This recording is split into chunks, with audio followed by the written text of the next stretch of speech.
فلا مضل له ومن يضلله فلا هادي له ونشهد أن لا إله إلا الله وحده لا شريك له ونشهد أن سيدنا ومولانا محمدا عبده ورسوله أما بعد فأعوذ بالله من الشيطان الرجيم بسم الله الرحمن الرحيم فبما رحمة من الله لنت لهم ولو كنت فظا غليظ القلب لانفضوا من حولك فاعف عنهم واستغفر لهم وشاورهم في الأمر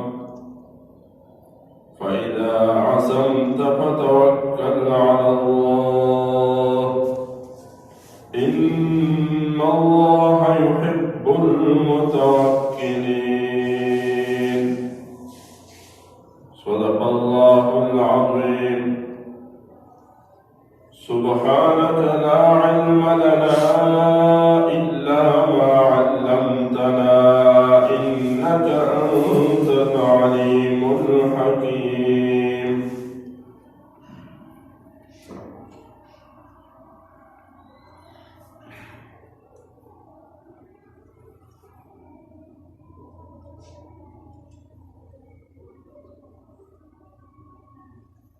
آپ کے سامنے سورہ آل عمران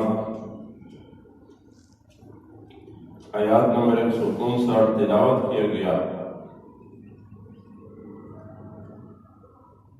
اس آیات کریمہ کی روشنی میں کچھ گزارشات آپ کے سامنے پیش کرنے کا کوشش کروں گا۔ دعا ہے کہ اللہ کریم مجھے بولنے اور پھر ہم سب کو عمل کی توفیق عطا فرمائے۔ آیات کریمہ بہت ہی بڑا جامع آیات ہے۔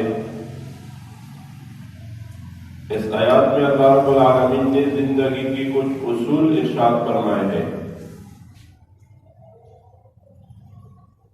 ایک حاکم ہے، امیر ہے، یعنی خلیفۃ المسلمین،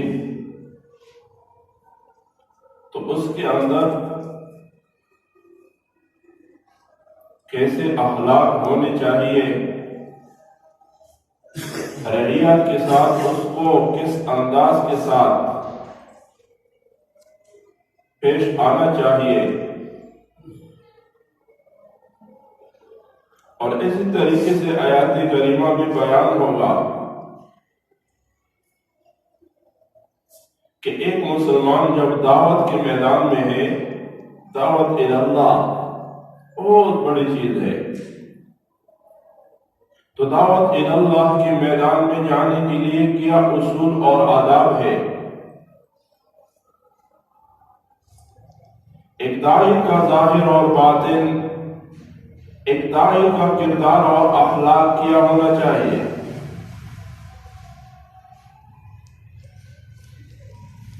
اور اسی طریقے سے آیات کریمہ میں اللہ رب العالمین نے اپنے شان والا اور عظمت والا پیغمبر کی عظمت کو بیان فرمایا ہے۔ بعض اہل علم نے، ہمارے اساتذہ نے یہ بھی کہا ہے کہ اس آیات کریمہ میں اللہ نے شان اور عظمت والے پیغمبر کی صحابہ کرام کا عظمت بیان فرمایا ہے۔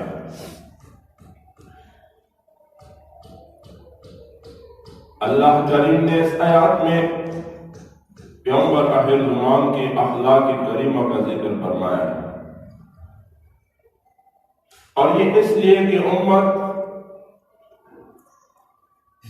اپنے اندر ان اخلاق کو اور ان اسلوب کو اپنے علم اور عمل میں لائے۔ پیغمبر کریم کے اخلاق کریمہ میں اللہ رب العالمین نے نرمی رکھی تھی، زبان میں، دل میں، مزاج میں.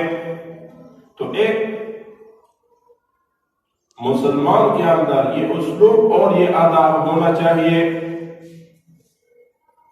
اللہ کریم فرماتے ہیں فَبِمَا رَحْمَةٍ مِّنَ اللَّهِ، اے پیغمبر کریم یہ اللہ تعالیٰ کی مہربانی ہے. لِنْتَ لَهُمْ کہ آپ نرم ہے صحابہ کرام کے لیے. فَبِمَا میں فا سببیت کے لیے، با سببیت کے لیے اور ما زائدہ تاکید کے لیے اہل علم نے معنی کیا ہے. فَبِمَا رَحْمَةٍ مِّنَ اللَّهِ، پس اللہ کی رحمت کی سبب سے کہ آپ کے اوپر ہے، آپ اپنے امت کے لیے، صحابہ کرام کے لیے نرم مزاج ہے. لِنْتَ لَهُمْ، اللہ کریم یہ فرمانا چاہتے ہیں کہ یہ میرا رحمت ہے، میرے رحمت کی وجہ سے میرا پیغمبر عہد زمان اپنے ساتھیوں کے لیے نرم مزاج ہے. یا اہل علموں نے معنی کیا ہے یہاں پر کہ آیات کریمہ کا یوں معنی ہے فَبِمَا رَحْمَةٍ مِّنَ اللَّهِ، پس بسبب مہربانی اللہ کی طرف سے جو صحابہ کرام پر ہے. لِنْتَ لَهُمْ، آپ نرم ہیں ان کے لیے. یا تو اللہ کا رحمت آپ کے اوپر، اس کی وجہ سے آپ صحابہ کرام کے لیے نرم مزاج ہے، اور یا اللہ کا رحمت صحابہ کرام کے اوپر ہے اور ان کی وجہ سے آپ اپنے ساتھیوں کے لیے نرم مزاج ہے.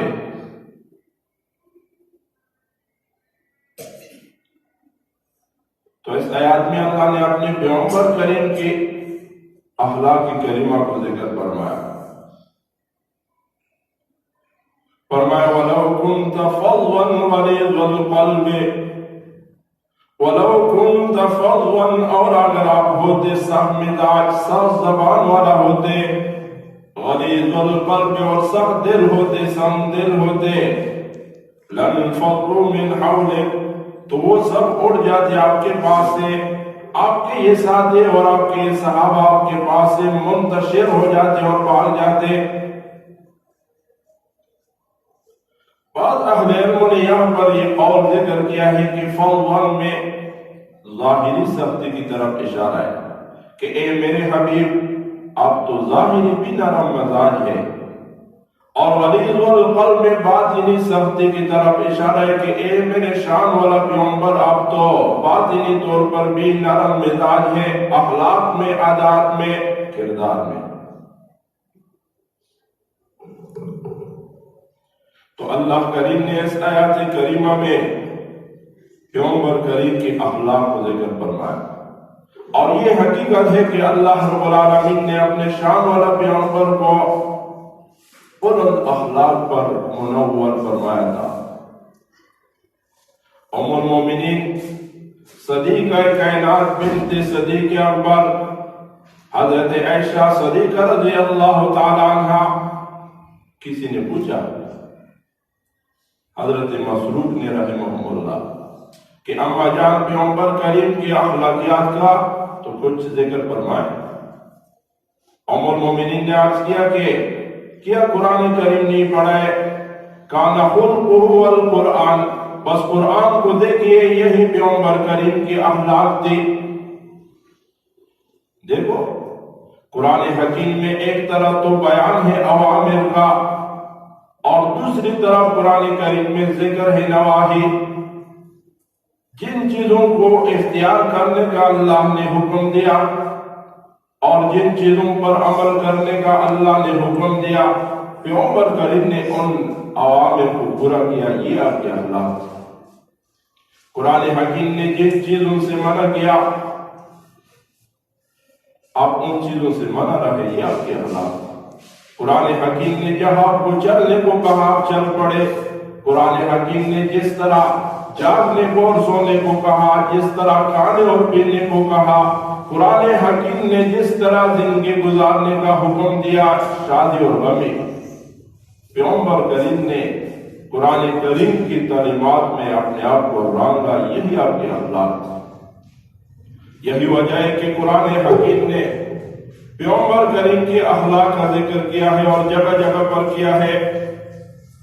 سورہ قلم میں بہت جامع بات ارشاد فرمایا ہے اختصار کے ساتھ. سورہ قلم آیات نمبر 4 فرمایا وَإِنَّكَ لَعَلَىٰ خُلُقٍ عَظِيمٍ، اور یقیناً آپ بہترین اخلاق والے ہیں. اور یہ حقیقت ہے کہ اللہ رب العالمین نے اپنے شان اور عظمت والا پیغمبر کے اوپر اخلاقیات کا انتہا فرمایا تھا. پیغمبر کریم کی سیرت میں تاریخ والوں نے ذکر کیا ہے کہ پہلے کتب میں بھی یہ بات تحریر تھی کہ پیغمبر آخر زمان آئے گا اور اس پیغمبر کریم کا اخلاقیات اور ظاہر اور باطن یہ کیسے ہوگا. لیس بفظ ولا غلیظ، یعنی نہ آپ کی زبان میں سختی ہوگی اور نہ آپ کے دل میں. اور یہ صفت ذکر تھا کہ پیغمبر آخر زمان آئے گا تو تکلیف کا بدلہ تکلیف سے نہیں دے گا. کسی نے ظلم کیا تو آپ تکلیف دینے کے بجائے معاف کرے گا، درگزر فرمائے گا.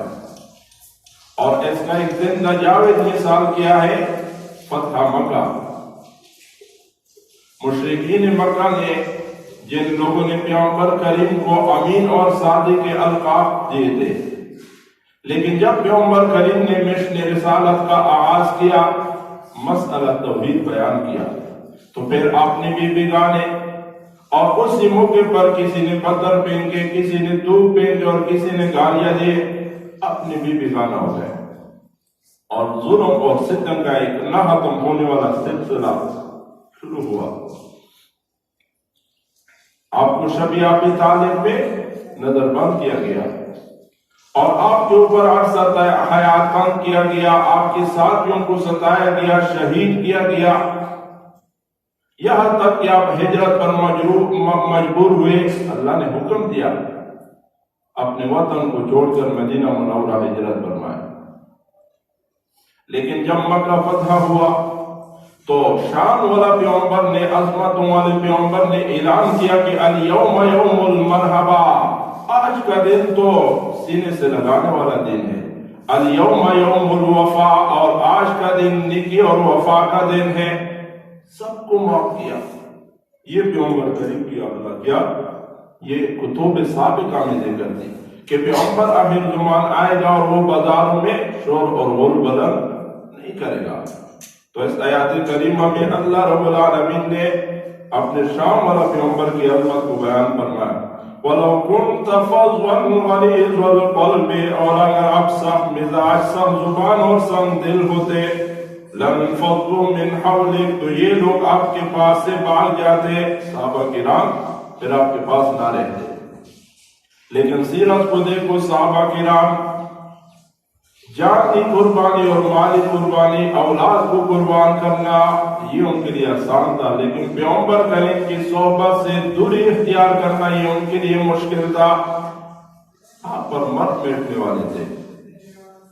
تو اللہ کریم فرماتے ہیں کہ اے میرے حبیب، جب میں نے آپ کو اتنے بلند اخلاق پر باعث کیا ہے تو آپ کیا کر فاعف عنہم، بس درگزر کرو ان سے. اگر آپ کے حقوق کے بارے میں کوئی کمی بیشی ہو جائے، امت کے اوپر تو آپ کے بڑے حقوق ہیں، لیکن جب اللہ کریم نے آپ کو اخلاقیات کے اعلیٰ معیار پر باعث کیا ہے تو آپ کیا کریں، آپ اپنے ساتھیوں کے لیے آپ کے حقوق کے بارے میں کمی اور بیشی ہو جائے تو معافی کیجیے. وَاسْتَغْفِرْ لَهُمْ، اور مغفرت طلب کرو اپنے ساتھیوں کے لیے. اگر میرے حقوق کے بارے میں کوئی کمی بیشی ہو جائے تو پھر اپنے ساتھیوں کے لیے بخشش اور مغفرت یہ طلب فرمائے. وَشَاوِرْهُمْ فِي الْأَمْرِ، اور مشورے لیا کرو ان سے اہم معاملے میں، ہر اور باقی امور کے متعلق ان سے مشورے لیا کرو. تو اللہ کریم نے پیغمبر آخر زمان کی صفات میں 3 باتیں ارشاد فرمائے. لِنْتَ لَهُمْ فَضًّا، اور غلیظ القلب، مزاج میں بھی نرم، زبان میں بھی نرم اور دل میں بھی نرم. اور اس کے مقابل میں 3 بات ارشاد فرمائے کہ فاعفو عنہم، اے میرے شان والا پیغمبر، اگر آپ کے ساتھیوں سے آپ کے حقوق کے بارے میں کوئی کمی بیشی ہو جائے تو ان کے لیے درگزر کیجیے، واستغفر لہم، اور اگر میرے حقوق کے بارے میں کوئی کمی بیشی ہو جائے تو پھر ان کے لیے بخشش طلب کیجیے، وشاورہم فی الامر، اور اہم باتوں میں ان سے مشورہ کر لیا کیجیے۔ سبحان اللہ، مشورے کا یہ بہت بڑا حقیقت ہے، قرآن حکیم سے یہ ثابت ہے۔ دیکھو پیغمبر آخر زمان کے اوپر تو وحی کا سلسلہ وہی اترتی تھی، آپ کے لیے مشورے کی ضرورت نہیں تھی، لیکن وشاورہم فی الامر میں امت کو تعلیم ہے کہ دینی اور دنیائی معاملات میں مشورے کا سنت یہ اپنے علم اور عمل میں لاؤ۔ تو اس وجہ سے نبی کریم صلی اللہ علیہ وسلم نے فرمایا کہ جو لوگ آپس میں مشورے کرتے ہیں تو وہ ندامت کا شکار نہیں ہوتے، اور اکثر بیشتر ایسا ہی ہوتا ہے کہ جب مشورے کے بغیر کوئی کام پیش کیا جائے پھر بعد میں اس میں ندامت اور قسم کی پریشانیاں یہ چیزیں سامنے آتی ہیں۔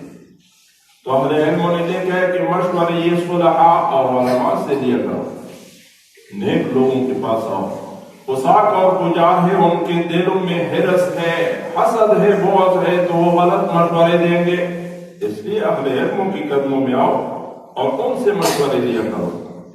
اور مشورے کی اہمیت میں یہ بات ذکر ہے، احادیث منورہ سے ثابت ہے، جس سے مشورہ طلب کیا جاتا ہے اس کو امانتدار سمجھا جاتا ہے، تو اب اس کو چاہیے کہ امانت میں خیانت نہ کرے۔ اگر اس نے جان بوجھ کر غلط مشورہ دیا کسی مفاد کی وجہ سے، حرص کی وجہ سے، لالچ کی وجہ سے، تو اس نے امانت میں خیانت کیا، اور اللہ کریم خیانت گاروں کو پسند نہیں فرماتا۔ اور حدیث میں ہے آپ نے فرمایا کہ امانت دیا کرو ان کو جو تم کو امانتدار سمجھے، تو جو تجھ سے مشورہ طلب کرے اس نے آپ کو امانتدار سمجھا، اور ان کے لیے وہ مشورہ دو جو آپ کے دل اور دماغ میں اچھا مشورہ ہو، غلط مشورہ نہ دو۔ اگر غلط مشورہ دیا اور وہ نقصان کی طرح بڑھا تو یہ تو آپ نے خیانت کیا نا۔ دل میں خیر خواہی کا جذبہ رکھو۔ دیکھو ہم مسلمان ہیں، ہمارے دین اسلام کا نام الدین والنصیحہ، دین کا نام تو خیر خواہی ہے، تو جو آپ سے مشورہ اور خیر طلب کرے تو پھر ان کے خیر خواہی کا جذبہ اپنے سینے میں رکھو اور ان کو صحیح مشورہ دو۔ اور مشورے کا ایک صورت اہل علموں نے استخارے کا بھی ذکر کیا ہے، استخارہ کرو، نفل پڑھو اور پھر درود شریف پڑھو اور دعا کرو کہ اللہ اس دینی و دنیاوی یہ معاملہ ہے، اس میں میرے لیے خیر ہے تو میرے لیے آسان فرما، اور اس کے اوپر عمل کرنے کی توفیق عطا فرما، اور اگر اس معاملے میں اور اس عمل میں میرے لیے دنیا اور آخرت کے اعتبار سے یہ نقصان دہ ہے تو یہ کام مجھ سے پھیر دے اور مجھے اس سے پھیر دے، اور میرے لیے اس جگہ کا انتخاب فرما جو میرے لیے دنیا آخرت کے اعتبار سے بہتر۔ تو مشورے کا، استخارے کا طریقہ سیکھنا چاہیے، اس میں کوئی مشکل نہیں۔ آج کے دور میں تو لوگوں نے باتیں بنائے ہیں، قسم باتیں بنائے، بعض تو وہ ہے جو چوکوں میں بیٹھے پال دیکھتے، پال دیکھنا یہ ناجائز اور حرام ہے۔ حدیث پاک میں ہے یہ کاہن ہے جو غیب کی باتیں بتائے۔ جو آدمی کاہن کے پاس گیا اس کا یہ عقیدہ نہیں ہے کہ کاہن جو کہتا ہے یہ صحیح کہتا ہے، صرف نفس سے جانے سے اس کی 40 رات اور مراد دن بھی ہے، یہ عبادت حبط ہو گئی۔ اور موطا امام مالک نے حدیث لایا ہے کہ جس نے کاہن کی باتوں کا تصدیق کیا فقد کفر بما انزل اللہ تعالی علی محمد صلی اللہ علیہ وسلم، یہ آدمی قرآن کریم کے اوپر کافر ہو۔ تو بعض تو وہ ہے کہ انہوں نے باقاعدہ بورڈ لگایا ہے کہ شرعی استخارے کے لیے ہم سے رجوع کرو، یہ سب فراڈ اور بکواس۔ دیکھو آپ کو بھوک لگی ہے تو کسی دوسرے کی کانا کھانے سے آپ کی بھوک ضائع ہو جائے، تو یہی مقصد ہے استخارے کا تعلق آپ کے ذات کے ساتھ خود ہی کرو۔ تو اس کے لیے لوگوں نے خود ساختہ پابندی بھی ذکر کیے، نیک کپڑے پہننا، غسل کرنا اور پھر کسی سے باتیں نہ کرنا، یہ بھی اصل بات ہے۔ بس 2 رکعت نفل پڑھو استخارے کے نام، ایک دن پڑھو، دوسرے دن، تیسرے دن، یہاں تک کہ 7 دن تک پڑھنا یہ سنت ہے۔ اور ذہن جس طرح مائل ہو جائے اس کے اوپر عمل کرو تو اس میں آپ کو خیر اور برکت ہوگی۔ وَشَاوِرْهُمْ فِي الْأَمْرِ، اور اہم باتوں میں ان سے مشورے کر لیا کیجیے۔ پیغمبر آخر زمان صحابہ کرام کے ساتھ مشورے کرتے تھے، اور بالخصوص شیخین کریمین ابو بکر اور عمر کے ساتھ تو مشورہ یہ اہمیت کے ساتھ کرتے تھے۔ اور پیغمبر کریم نے ایک مرتبہ شیخین کریمین کو مخاطب فرمایا اور فرمایا کہ لو اجتمعتما فی مشورۃ ما خلفتکما، کہ اگر آپ دونوں ابو بکر اور عمر ایک مشورے کے اوپر جمع ہو جائے تو میں مخالفت نہیں کروں گا۔ یہ عظمت اور مقام ہے شیخین کا۔ کبھی فرمایا اقتدوا بالذین من بعد ابا بکر و عمر، میرے بعد ابو بکر اور عمر کے پیچھے چلو۔ تو صحابہ کرام سے آپ نے مشورے کیے ہیں۔ غزوہ خندق میں 3 میل لمبی خندق کھودی گئی مدینے کے گرد، تو صحابہ کرام سے مشورہ کیا۔ غزوہ بدر میں نبی کریم صلی اللہ علیہ وسلم ایک جگہ تشریف فرمائے، ایک صحابی آیا، صحابہ کرام کے دلوں میں عظمت دیکھو، عرض کیا کہ اللہ کے رسول میرے ماں باپ آپ سے قربان، ایک جگہ بیٹھے ہیں، یہ وحی کا ارشاد پا کر بیٹھے۔ تو آپ نے فرمایا کہ نہ وحی تو نہیں آئی۔ تو صحابی نے عرض کیا کہ اللہ کے رسول اس جگہ بیٹھنا مناسب نہیں ہے، تو آپ نے اس جگہ کو تبدیل فرمایا۔ تو اس وجہ سے پیغمبر کریم صحابہ کرام کے ساتھ مشورے فرماتے تھے۔ قرطبی نے یہاں پر حدیث ذکر کیا ہے ابن ماجہ کا، نبی علیہ السلام نے فرمایا المستشار مؤتمن، جس سے مشورہ کیا جاتا ہے اس کو امانتدار سمجھا گیا، تو آپ اس کو چاہیے کہ صحیح مشورہ دے، اور اگر جان بوجھ کر غلط مشورہ دیا تو یہ اس نے خیانت کیا۔ اور نبی علیہ السلام نے فرمایا بیٹا کہ آپ سے کوئی مشورہ طلب کرے تو صحیح مشورہ اس کو دو۔ تو اہل علم نے کہے کہ مشورہ یہ امور اسلام میں سے ایک امر ہے، اور اس لیے اس کا بہت ہی بڑا اہمیت ہے۔ فاروق اعظم رضی اللہ تعالیٰ عنہ مشورے کے افراد تھے۔ نبی علیہ السلام صحابہ کرام کے ساتھ مشورہ کرتے تھے، تو مشورے کا قرآن اور سنت میں اہمیت ہے۔ قرآن حکیم میں تو مشورہ شورا کے نام سے ایک مستقل سورت اتری ہے، اور اس سورت میں اللہ رب العالمین نے اہل مومنین کی کچھ اوصاف بھی ذکر کیے ہیں۔ غالباً آیات نمبر 38 ہے سورہ شورا، کہ اللہ رب العالمین نے مومنین کی صفت میں ذکر کیا ہے وَأَمْرُهُمْ شُورَى بَيْنَهُمْ۔ آیات نمبر 36 میں مومنین کے اوصاف میں اللہ رب العالمین نے ذکر فرمایا وَالَّذِينَ يَجْتَنِبُونَ كَبَائِرَ الْإِثْمِ وَالْفَوَاحِشِ، اور ان لوگوں کے لیے جو بڑے گناہوں سے اور بے حیائی کے کاموں سے بچتے رہتے ہیں۔ وَإِذَا مَا غَضِبُوا هُمْ يَغْفِرُونَ، اور جب انہیں غصہ آتا ہے تو معاف کر دیتے ہیں۔ مومنین کا یہ صفت ہے۔ اور قرآن حکیم نے ذکر بھی کیا ہے کئی جگہ پر، ایک جگہ ارشاد فرمایا وَالْكَاظِمِينَ الْغَيْظَ وَالْعَافِينَ عَنِ النَّاسِ، مومنین کا یہ صفت ہے کہ وہ غصہ پی جاتے ہیں اور نفس سے غصہ دباتے نہیں بلکہ معاف کرتے، لوگوں کی قصوروں سے درگزر کرتے۔ واللہ یحب المحسنین۔ قرطبی نے واقعہ ذکر کیا ہے حسین ابن علی زین العابدین سے، حضرت میمون ابن مہران رحمہ اللہ ایک بہت بڑے آدمی ہیں، اس کے ایک باندھی تھی، تو ایک مرتبہ مہمان آئے تو باندھی نے دسترخوان لگائی اور روٹیاں وغیرہ رکھی، تو ایک برتن میں سالن اٹھا کے لا رہی تھی کہ جب قریب پہنچی پاؤں پہ پھسل گئی، اور وہ سارا جو شوربہ اور سالن تھی وہ اس کے مالک میمون ابن مہران کے اوپر گر گئی، تو اس کو غصہ چڑھا، اور یہ غصے کی بات بھی تھی، مارنے کا ارادہ کیا، لیکن وہ باندھی قرآن خوان تھی، تو اس نے آگے سے ارشاد فرمایا کہ وَالْكَاظِمِينَ الْغَيْظَ، مومنین کی صفت تو یہ ہے کہ غصہ چڑھ جائے تو غصے کو پی جاتے ہیں، تو وہ بھی علماء اہل علم تھے، اس نے فوراً کہا کہ بس میں نے اپنے غصے کو پی لیا۔ تو اس نے آگے عرض کیا کہ والعافین عن الناس، مومنین تو صرف غصہ نہیں پی جاتے بلکہ معاف کرتے ہیں، لوگوں کی قصور سے درگزر بھی فرماتے ہیں۔ تو اس نے کہا کہ قد عفوت عنک، میں نے آپ کو معاف کیا۔ تو آگے اس نے ارشاد فرمایا کہ واللہ یحب المحسنین، مومنین تو پھر احسان بھی کرتے۔ تو اس نے بھی ارشاد فرمایا کہ فأنت حرۃ لوجہ اللہ تعالی، بس اللہ کی رضا کے لیے میں نے تجھے آزاد کیا۔ تو یہاں پر بھی مومنین کی صفت میں ذکر ہوا کہ وہ غصہ آئے تو پھر معاف کرتے ہیں۔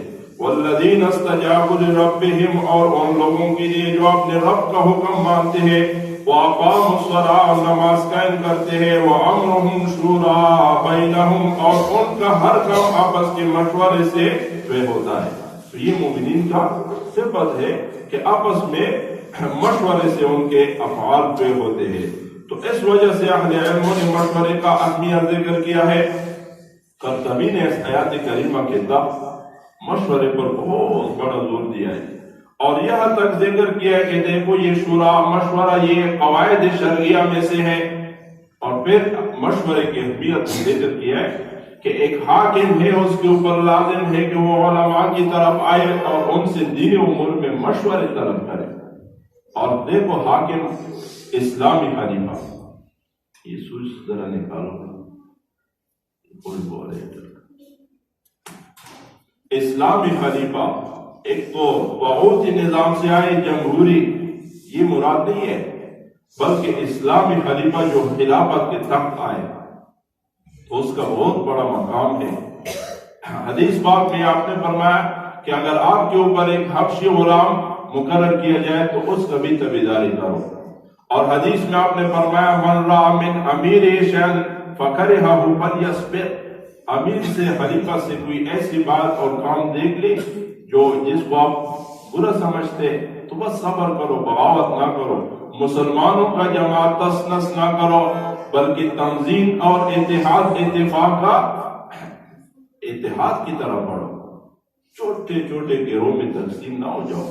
آج تو چھوٹے چھوٹے گروہ بنے اور ہر آدمی کا یہ کوشش ہے کہ میں ایک پارٹی بناؤں اور اس کا میں سربراہ بن جاؤں۔ یہ مسلمانوں کی قوت کو فارے کرنا ہے۔ تو حاکم کا کتنا اہمیت ہے۔ قرطبی نے لکھا ہے کہ ایک حاکم جب علماء کے پاس آئے امور مملکات کی مشوروں کے لیے تو امت کے اوپر واجب ہے کہ اس کو معزول کرے۔ اس وجہ سے مشورے کا بہت بڑا اہمیت ہے۔ اور پھر قرطبی نے لکھا ہے کہ واجب علی الولاۃ مشاورۃ العلماء فیما لا یعلمون، حاکموں کے اوپر واجب ہے کہ وہ اہل علموں کے پاس آئے ان باتوں کے بارے میں جن کو وہ نہیں جانتے، اہل علموں سے مشورے دیں۔ وَفِيمَا أَشْكَلَ عَلَيْهِ مِنْ أُمُورِ الدِّينِ، اور امور دنیا میں سے جو کام ان کے لیے مشکل ہو جائے تو علماء کے قدموں میں آئے، علماء کرام کا قدم بوسی کرے، علماء کا بھی بڑا مقام ہے۔ وَوْجُوهُ الْجَيْشِ فِيمَا يَتَعَلَّقُ بِالْحَرْبِ وَوْجُوهِ النَّاسِ فِيمَا يَتَعَلَّقُ بِالْمُصَالِحِ، ہر جہاد کے متعلق کوئی کام ہے اور لوگوں کی مصلحات کے لیے کوئی امور ہے تو حاکموں کے اوپر واجب ہے کہ وہ علماء کرام کی طرف آئے۔ لیکن آج تو باوجود اسلام کا دعویٰ علماء کرام کے بارے میں کیا بازاری زبان استعمال کرتے ہیں۔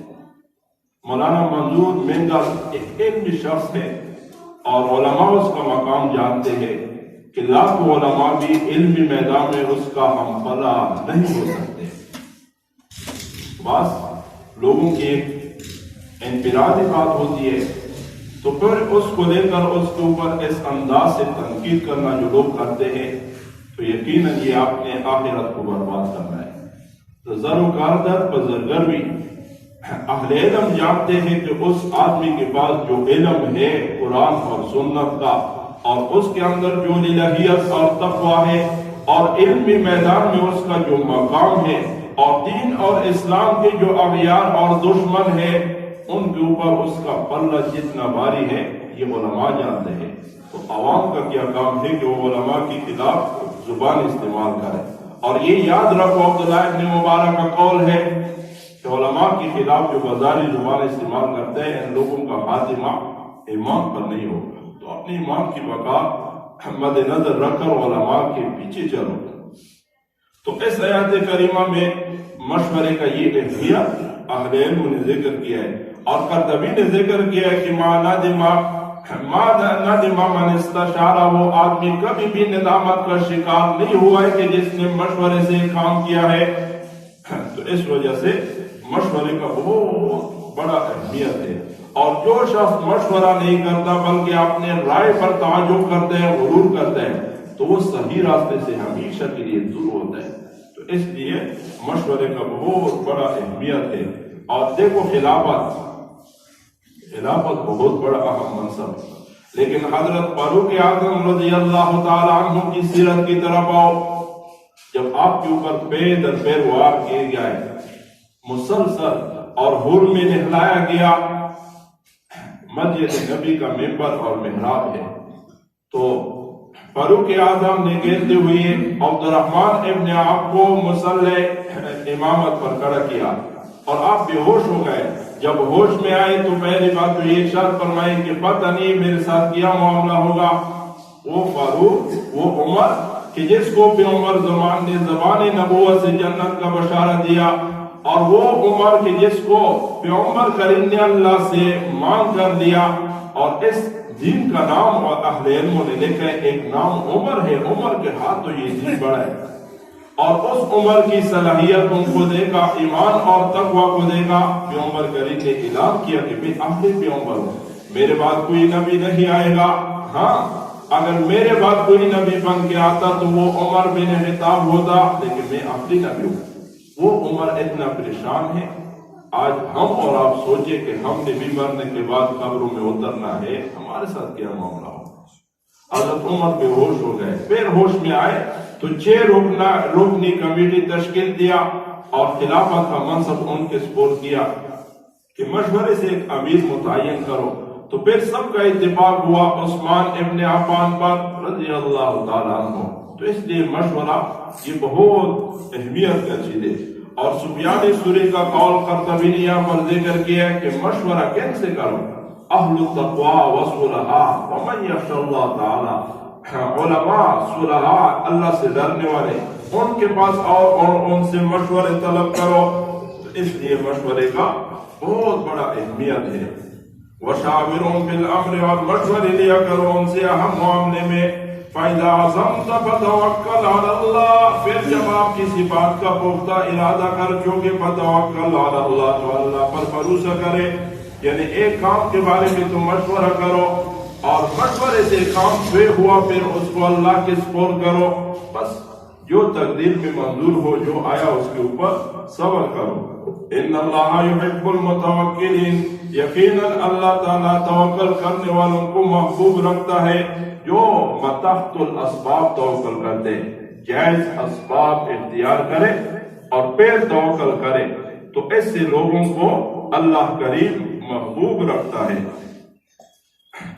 ان ینصرکم اللہ فلا غالب لکم، ان ینصرکم اللہ، اگر مدد دے دے تم کو اللہ فلا غالب لکم، تو کوئی نہیں ہے کہ جو غالب ہو سکے تم پر۔ اللہ کریم کا رحمت اور مدد الہی مشروط ہے شرائط کے ساتھ۔ دیکھو قرآن اور سنت کے اندر وہ شرائط ذکر ہے کہ کن شرائط کے تحت اللہ کا مدد آپ کے ساتھ شامل حال ہوگی۔ بنیادی شرائط ایمان اور اعمال صالحہ، لیکن آج دیکھو اسلام کا لیبل لگایا ہے، لیکن یہ مسلمان ہے جنہیں دیکھ کے شرمائے یہود۔ وہ کون سا جرم اور ظلم ہے جو مسلمان معاشرے میں نہیں ہے؟ کیا ایمان یہ ہے کہ غیر اللہ کی در پہ جاؤ اور غیر اللہ کے سامنے سجدہ ریز ہو جاؤ؟ ایمان کا تقاضا یہ ہے کہ درباروں کا طواف کرو اور پیروں کے قدموں میں سجدہ ریز ہو جاؤ؟ کیا یہ ایمان ہے کہ نظر نیاز غیر اللہ کے نام پر دو؟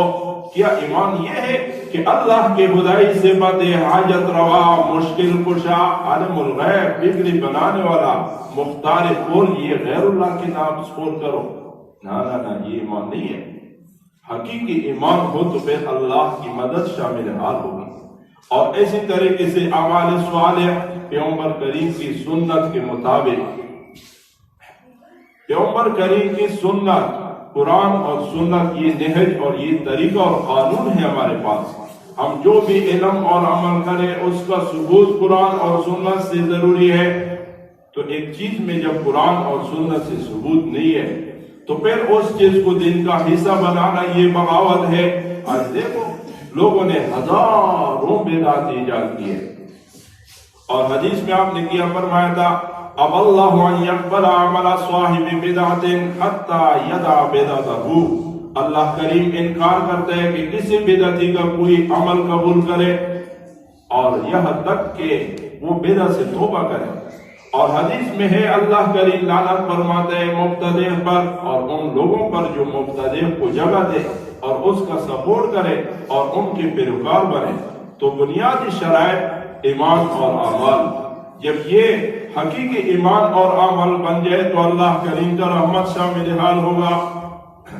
وَإِن يَخْذُلْكُمْ، اور اگر وہ چھوڑ دے تم کو، یعنی رحمت اپنا مدد تر کر دے، فَمَنْ ذَا الَّذِي يَنْصُرُكُمْ، تو کون ہے وہ جو مدد دے سکے تم کو، مِن بَعْدِ، اس کے بعد، وَعَلَى اللَّهِ فَلْيَتَوَكَّلِ الْمُؤْمِنُونَ، اور مومنوں کو چاہیے کہ اللہ تعالیٰ پر ہی بھروسہ رکھے۔ توکل کسے کہتے ہیں؟ جائز اسباب اختیار کیا اور پھر توکل کیا، اس کو توکل کہتے ہیں۔ یہ نہیں کہ جیب میں تو کچھ بھی نہیں ہے، نکلو اللہ کے راستے میں۔ ہمارے حضرت صاحب ہے جیب میں 1 روپیہ نہیں ہے، ایک ملک سے دوسرے ملک پہ جاتے ہیں، یہ جہالت کی باتیں ہیں۔ توکل اس کو نہیں کہتے، بلکہ جائز اسباب اختیار کرو۔ بیمار ہے، بیماری میں دوائی اختیار کرو، بھوک لگی ہے تو پھر کھانا کھاؤ، اور معاش کے لیے، رزق کے لیے حلال معاش کا طلب کرو۔ تو یہ اسباب ہی اختیار کرو، پھر نتیجہ اللہ کے سپرد کرو۔ اور توکل میں جو اللہ اعلیٰ مقام کو پہنچے، یعنی جائز اسباب کو اختیار کرنے کے بعد اللہ پر توکل کرے، تو پر فرمایا وَمَن يَتَوَكَّلْ عَلَى اللَّهِ فَهُوَ حَسْبُهُ، پھر ایسے لوگوں کے لیے اللہ کریم کافی ہے۔ اللہ کریم مجھے اور اب تمام بھائیوں کو علم اور عمل کی توفیق عطا فرمائے۔ وآخر دعوانا ان الحمد للہ رب العالمین۔